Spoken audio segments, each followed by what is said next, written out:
Hello students, welcome to HIBA Max. 10th standard Max exam இன்னைக்கு முடிச்சிருப்பீங்க. Paper ரொம்பவே ஈஸியாக இருந்தது. ஸோ என்னோட ஆன்லைன் கிளாஸ் பசங்களும் அனுப்பிச்சிருந்தாங்க. 2 செட் பேப்பர் அனுப்பிச்சிருந்தாங்க. அதையும் நான் ஷேர் பண்ணுறேன். எல்லா எக்ஸாமும் முடிஞ்ச பிறகு நம்ம கொஷின் பேப்பர் ஒரு வாட்டி ரிவைஸ் பண்ணலாம், அனலைஸ் பண்ணலாம். 2 செட் கொஷின் பேப்பர்ஸ் வந்திருந்தேன் எனக்கு.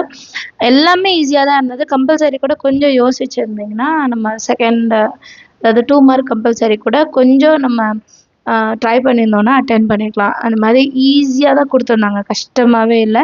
நிறைய பேர் சென்டம் எடுக்க அதிக வாய்ப்பு இருக்குது. ஸோ அதில் நிறைய பேருக்கு வந்து என்ன சொன்னாங்கன்னா, ஸ்டடி பிளான் கரெக்டாக ஃபாலோ பண்ணணும், ஸோ தட் போர்ஷன்ஸ் கம்ப்ளீட்டாக முடிக்க முடிஞ்சது அப்படி சொல்லியிருந்தாங்க. ஸோ அதே மாதிரி தான் இப்போ சயின்ஸுக்கும் நான் ஸ்டடி பிளான் கொடுத்துருக்கேன். போர்ஷன்ஸ் மட்டும் டிஃபர் ஆகாதா பார்த்துக்கோங்க. இப்போது என்னை பொறுத்த வரைக்கும் என்னோட ஏரியாவில் இருக்கிற பசங்க போர்ஷன்ஸ் என்னென்னா சாப்டர் 1, 2, 3, 4, அதுக்கப்புறம் 7 and 8, 7, 8, 9, 1, 2, 3, 4, 7, 8, 9, அப்புறம் 12லேருந்து 18. இதுதான் வந்து எங்கள் பசங்க சொன்னது. சரிங்களா? சப்போஸ் உங்களுக்கு வந்து போர்ஷன்ஸ் மாறி இருக்குன்னா அந்த லெசனை மட்டும் கேன்சல் பண்ணிவிட்டு உங்களுக்கு கொடுத்துருக்க லெசனை இன்க்ளூட் பண்ணிக்கோங்க. சரிங்களா? இப்போ நம்ம ஃபஸ்ட்லேருந்து பார்க்கலாம். இன்றைக்கி ஈவினிங் 5 o'clock to 7:30 தான் ஸ்டார்ட் பண்ணியிருக்கேன். 5 o'clock தான் ஸ்டார்ட் பண்ணியிருக்கேன். ஏன்னா ஆல்ரெடி மேக்ஸு செம்மையாக சால்வ் பண்ணியிருப்பீங்க. ரொம்ப டயர்டாக இருப்பீங்க. ரெஸ்ட் எடுத்துக்கோங்க. சரிங்களா? ஸோ 5 மணிக்கு ஸ்டார்ட் பண்ணாலே போதும், கம்ப்ளீட்டாக போர்ஷன் முடிச்சிடலாம். அண்ட் நிறைய பேர் என்ன பயப்படுறீங்க, ஒரு நாள் தான் லீவ் இருக்குது, நான் என்ன பண்ண போகிறேன், வரி பண்ணாதீங்க. ஆல்ரெடி நீங்கள் எல்லாமே படித்து வச்சுருந்தீங்கன்னா நீங்கள் வந்து அதை ரிவைஸ் பண்ணால் மட்டும் போதும், ரிவைஸ் பண்ணி எழுதினா மட்டும் போதும்ன்ட்டு இருக்கும். இனிமே தான் புதுசாக படிக்க போகிறீங்கன்னா தான் உங்களுக்கு டைம் எடுக்கும். ஸோ அதுக்கும் ஏற்ற மாதிரி தான் கொடுத்துருக்கேன், பார்க்கலாம். 5 o'clockலேருந்து 7:30 வரைக்கும் சாப்டர் 1 லாஸ் ஆஃப் மோஷன் லெசனில் 4 மார்க்ஸும் 7 மார்க்ஸும்.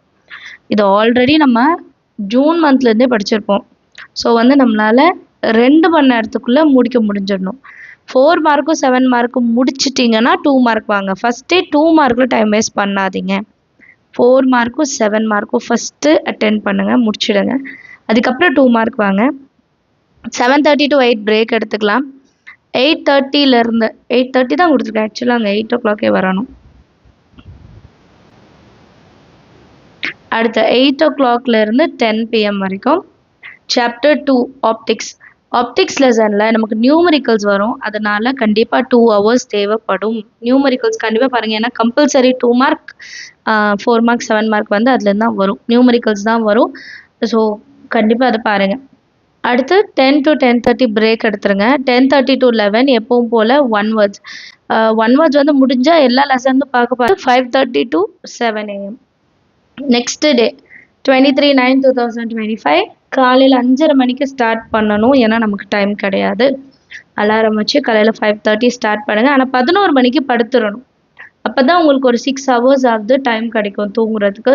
தூக்கமும் ரொம்பவே முக்கியம். ரொம்ப 3 hours தான் நான் தூங்குவேன் அப்படி இருக்கக்கூடாது. 6 hours மேக்ஸிமம் நீங்கள் வந்து தூங்கணும். Minimum 6 hours. பட் நம்ம எக்ஸாம் டைம் இல்லையா, நம்ம வந்து 6 to 7 hours தூங்கணும். இந்த எக்ஸாம் டைமில் 1 hour கொஞ்சம் சாக்ரிஃபைஸ் பண்ணுறோம், அவ்வளோதான். 5:30 to 7 chapter 3 and 4. Chapter 3 and 4 ஈஸியாக இருக்கும். அதனால தான் 2 சாப்டர் கொடுத்துருக்கேன். அண்ட் மார்னிங் 2.5 hours படிக்கிறீங்க, மைண்ட் ரொம்ப ஃப்ரெஷ்ஷாக இருக்கும். கண்டிப்பாக உங்களால் 2 சாப்டரை முடிக்க முடியும். சரிங்களா? அடுத்து பிரேக் எடுத்துடுங்க. 8 o'clock to 10 o'clock next 2 hours chapter 7 and 8. ஏன் 2 hours கொடுக்குறேன்னா, மேத்ஸ் அதாவது சம்ஸ் எல்லாம் எழுதிடலாம். இது தியரி நீங்கள் எழுதுறதுக்கு டைம் எடுக்கும். டயக்ராம் இருந்தால் டயக்ராம் டைம் எடுக்கும். ஸோ 2 hours டைம் வந்து தேவைப்படும்.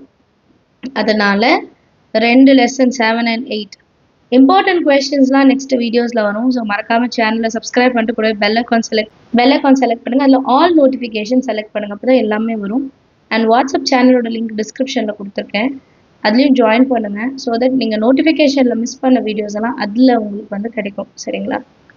And next 10:30 to 11 AM break, நீங்கள் breakfast. Next 11 to 1 PM chapter 9 full lesson முடிச்சுடுங்க. அப்புறம் இது வரைக்கும் நம்ம படித்ததில் பேலன்ஸ் இருக்க கொஷின்ஸ், ஏன்னா இதோட ஃபிசிக்ஸ் கெமிஸ்ட்ரி முடியுது. ஃபிசிக்ஸ் கெமிஸ்ட்ரி நாளைக்கு மத்தியானத்துக்குள்ளே நீங்கள் முடித்தாதான் பயாலஜி இனிமே தான் படிக்கணும்னு நினைக்கிறவங்க படிக்க முடியும். ஸோ நாளைக்கு வந்து மத்தியானத்துக்குள்ளே நீங்கள் ஃபிசிக்ஸ் கெமிஸ்ட்ரியை கம்ப்ளீட்டாக 4 மார்க் 7 மார்க் முடிக்கணும். 2 மார்க்குக்கு நான் தனியாக டைம் தந்திருக்கேன். ஸோ வந்து பேலன்ஸ் இருக்கிறது எல்லாமே 1 மணிக்குள்ளே முடிச்சிடணும். லஞ்சுக்கு முன்னாடி எப்படியாவது முடிச்சிடணும். பிரேக் டைம்லாம் யூஸ் பண்ணியாவது முடிச்சிடணும். அடுத்து 1:30லேருந்து 3:30 1:30லேருந்து 3:30 பயாலஜியில் 4 லெசன் கம்பைண்டாக கொடுத்துருக்கேன். ஏன்னா பயாலஜியை பொறுத்த வரைக்கும் ஆல்ரெடி நம்ம 3 லெசன் 4 லெசன்லாம் ஃபஸ்ட்டே முடிச்சிருப்போம். நிறைய வாட்டி படிச்சிருப்போம். அதெல்லாம் ரிவிஷன் ஒரு வாட்டி படிச்சுட்டு எழுதினாலே போதும். ஃபஸ்ட் டைம் இப்போ தான் நான் உட்காந்து படிக்கிறேன்னு இருக்காது. அதனால 2 மணி நேரம் டைம் கொடுத்துருக்கேன். முடிஞ்ச அளவுக்கு 2 கொஷின் இல்லை 3 கொஷின் படிங்க, ரிவைஸ் பண்ணுங்க, எழுதி பாருங்க. நான் வந்து அம்மாட்ட ஓரெல்லாம் சொல்றேன். நான் வந்து வெறும் படிக்க மட்டும் செஞ்சுக்கிறேன், நான் எழுதி பார்க்கல. வேண்டவே வேண்டாம். நீங்கள் எவ்வளோக்கு எவ்வளோ எழுதி பார்க்குறீங்களோ எக்ஸாமில் வந்து ரைட்டிங் ஸ்பீட் இன்க்ரீஸ் ஆகும். அப்புறம் லாஸ்ட்டில் எனக்கு டைம் பத்தல, எனக்கு ஒரு 7 மார்க் தெரியும், ஆனால் என்னால் எழுத முடியல, அப்படி பிரச்சனையே வராது. சரிங்களா? நான் சொல்கிறது கிளியராக ஃபாலோ பண்ணுங்க. அப்புறம் 3:30 to 4 PM வந்து break. Next 4 PMலேருந்து 6 PM chapter 16, 17, 18. So இதெல்லாம் நீங்கள் முடிச்சிட்டிங்கன்னா பேலன்ஸ் இருக்கிற கொஷின்ஸ் ஏதாவது பெண்டிங் வச்சுருந்தீங்கன்னா அதையும் முடிச்சிருங்க. 4 மார்க் 7 மார்க் முடிச்சிட்டோம் அப்படின்னாலே 2 மார்க் அதுலேருந்தே வந்துடும். நிறைய கொஷின்ஸ் வந்து நீங்கள் தனியாக 2 மார்க்குன்னு பார்க்க வேண்டாம். அதனால தான் ஃபஸ்ட்டு 4 மார்க்கும் 7 மார்க்கும் கொடுத்தேன். அடுத்து ஒரு 1/2 an hour பிரேக் எடுத்துக்கோங்க. அதுக்கப்புறம் வர்றது ஃபுல்லாக 2 மார்க்ஸ் பார்க்கணும். எல்லா லெசனோட 2 மார்க்ஸ். ஏன் இந்த 2 மார்க்ஸை லாஸ்ட்டாக வச்சுன்னா, நீங்கள் 2 மார்க்ஸ் படிக்கும் போது மொத்தமாக அந்த லெசனையே கோ த்ரூ பண்ண மாதிரி ஆகிடும். ஸோ ஆல்ரெடி நம்ம 4 மார்க்கும் 7 மார்க்கும் படிச்சிருக்கோம். 2 மார்க் படிக்கும் போது ஒரு வாட்டி ரீகால் பண்ண மாதிரி, ஒரு ரிவிஷன் பண்ண மாதிரி இருக்கும். எல்லா லெசனோட 2 மார்க்ஸையும் ஃபர்ஸ்ட் லெசன் நீங்கள் ஸ்டார்ட் பண்ணணும். எழுதி பாருங்க. 8:30 to 9 o'clock dinner முடிச்சிடுங்க. 9 to 11 1 words. சரிங்களா? 1 words கண்டிப்பாக முக்கியமாக பார்க்கணும். ஏன்னா 5 1 word 4 1 word சேர்த்து 4 மார்க் கொடுத்துடுவான். சரிங்களா? 2-3 1 words கொடுத்துட்டு 2 மார்க்கில் கொடுத்துடுவாங்க. ஸோ 1 words வந்து சயின்ஸில் ரொம்பவே முக்கியம். ஸோ அதை ஃபாலோ பண்ணுங்கள். அதுக்கு அடுத்த நாள் எக்ஸாம் அன்றைக்கி 24/9/2025 5 மணிலேருந்து 7 மணி வரைக்கும் 2 மணி நேரம் டைம் எடுத்துக்கோங்க. ரிவிஷன் பண்ணுங்கள். ரிவிஷன் வந்து கண்டிப்பாக முக்கியம். ஏன்னா நிறைய பேர் புதுசாக படிக்கிறீங்கன்னா நிறைய டைம் எடுக்கும். இப்போ நான் சொன்ன டைமிங்கில் முடிக்க முடியலன்னா நிறைய டைம் எடுக்கும். அதுக்கு தான் நடுவில் பிரேக் கொடுத்துருக்கேன். இந்த பிரேக் வந்து 1/2 an hour நீங்கள் பிரேக்காகவும் எடுத்துக்கலாம். இல்லை நான் இன்னும் இதை முடிக்கல, நான் முடிச்சுட்டு தான் நான் பிரேக் போவேன்ட்டு கம்ப்ளீட் பண்ணிட்டு போகலாம். படிக்கிற விஷயத்தில் கொஞ்சம் ஸ்டப்பனாக இருங்க. இந்த டைமிங்குள்ளே நான் முடிக்கணும்னு நினச்சேன், நான் முடிக்கலையா நான் எந்திரிக்க மாட்டேன், நான் ஃபோன் பார்க்க மாட்டேன், நான் விளையாட மாட்டேன். இந்த டைமிங் வந்து இந்த வேலை நான் முடிச்சாதான் அடுத்தது போவேன்ட்டு ஸ்டப்பனாக இருங்க. ஈஸியாக போர்ஷன்ஸை முடிச்சிடலாம். 1 நாள் 1.5 நாள் இருக்குது. பட் ஸ்டில் நம்மளால் முடியும். நம்மளால் முடியலன்னா வேறு யாராலையும் முடியாது. ஸோ அப்படி நினச்சிக்கோங்க. உங்களால் கண்டிப்பாக முடியும். நம்ம வந்து போர்ஷன்ஸை கம்ப்ளீட் பண்ணிடலாம். All the very best. நாளைக்கு நான் இம்பார்ட்டன்ட் கொஷின்ஸ் அப்லோட் பண்ணுறேன். சரிங்களா? ஏன்னா ஆல்ரெடி மேக்ஸுக்குமே ஃபுல்லாக நானும் ஒர்க் பண்ணி கொஞ்சம் டயர்ட் ஆயிடுச்சு. அதனால் இதை ப்ரிப்பேர் பண்ணலை. நான் ஸ்டடி பிளான் முடிச்சிட்டேன். இம்பார்ட்டன்ட் கொஷின்ஸ் கூட ரெடி பண்ணிட்டேன். நான் வாய்ஸ் கொடுக்கணும், அவ்வளோதான். அண்ட் மறக்காமல் இந்த வீடியோஸ்க்கெல்லாம் லைக் பண்ணுங்கள். லாஸ்ட் டைம் மேக்ஸோட இம்பார்ட்டன்ட் கொஷின்ஸ் எல்லாத்துக்குமே சூப்பராக லைக் இருந்தது. நிறைய ஷேர் பண்ணியிருக்கீங்க. Thank you so much. அண்ட் இந்த வீடியோவும் உங்களோட ஃப்ரெண்ட்ஸ் சர்க்கிளில் மறக்காமல் ஷேர் பண்ணுங்கள். School friends circle, tuition friends circle, உங்களோட ரிலேட்டிவ்ஸ் யாராவது படிக்கிறாங்கன்னா எல்லாருக்குமே இதை ஷேர் பண்ணுங்கள். மறக்காமல் வீடியோஸ்க்கு லைக் பண்ணுங்கள். சப்ஸ்கிரைப் பண்ணனா சப்ஸ்கிரைப் பண்ணிவிட்டு ஆல் பட்டனை செலக்ட் பண்ணிக்கோங்க. பெல் ஐக்கான் செலக்ட் பண்ணும்போது ஆல் நோட்டிஃபிகேஷன் செலக்ட் பண்ணிக்கோங்க. அண்ட் வாட்ஸ்அப் சேனலோட லிங்க் ஆல்ரெடி சொல்லிவிட்டு டிஸ்கிரிப்ஷனில் இருக்குது, அதுலேயே ஜாயின் பண்ணிவிடுங்க. சரிங்களா? அண்ட் வேறு ஏதாவது டவுட் இருக்குன்னா கேளுங்க. Numerical problems Hiba maths study time சேனலில் அப்லோட் பண்ணியிருக்கேன். ஸோ நீங்கள் அங்கே போய் அதை செக் பண்ணிக்கலாம். நியூமெரிக்கல் ப்ராப்ளம்ஸை ஒர்க் அவுட் பண்ணி பாருங்கள். என்னென்னா நமக்கு அதுலேருந்து கண்டிப்பாக கொஷின்ஸ் வரும். அதனால் நம்ம அதை பார்க்கணும். சென்டம் எடுக்கணும்னு எய்ம் பண்ணுறவங்க அதை பார்க்கணும். பேலன்ஸ் இருக்கிறவங்க ஓகே, எனக்கு இப்போதைக்கு நான் 90 எடுத்தால் போதும்னு நினைக்கிறவங்க பார்க்க வேண்டாம்.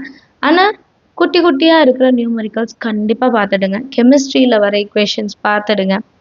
எதுவுமே விட்டுறாதீங்க, ஸ்கிப் பண்ணாதீங்க. இம்பார்ட்டன்ட் கொஷின்ஸ் அதனால தான் நான் லேட்டாக தருவேன். ஏன்னா ஃபஸ்ட்டே கொடுத்தோன்னா அது மட்டும் பார்த்துட்டு பேலன்ஸ் இருக்கிறதெல்லாம் விட்டுருவீங்க. அப்படி இருக்கக்கூடாது. எல்லா கொஷின்ஸையும் பார்க்கணும். இம்பார்ட்டன்ட் கொஷின்ஸ் ஃபஸ்ட்டு முடிச்சிட்டோமா, இதை நான் மிஸ் பண்ணல இல்லை, அப்படி அந்த ஒரு தோணலுக்காக தான் நம்ம இம்பார்ட்டன்ட் கொஷின்ஸ் கொடுத்தது. இதுக்கும் அதே மாதிரி ஈஸியாக பேப்பர் வந்தால் நல்லாயிருக்கும் இல்லையா? ஈஸியாக கொஷின் பேப்பர் வரணும் அப்படின்றவங்க கமெண்ட் செக்ஷனில் சொல்லுங்கள். நல்லா ப்ரிப்பேர் ஆகிருக்கீங்களா இல்லையா? மேக்ஸ் எக்ஸாம் எப்படி எழுதிங்கன்னு கமெண்ட் செக்ஷனில் சொல்லுங்கள். Thank you so much for வாட்சிங்மா.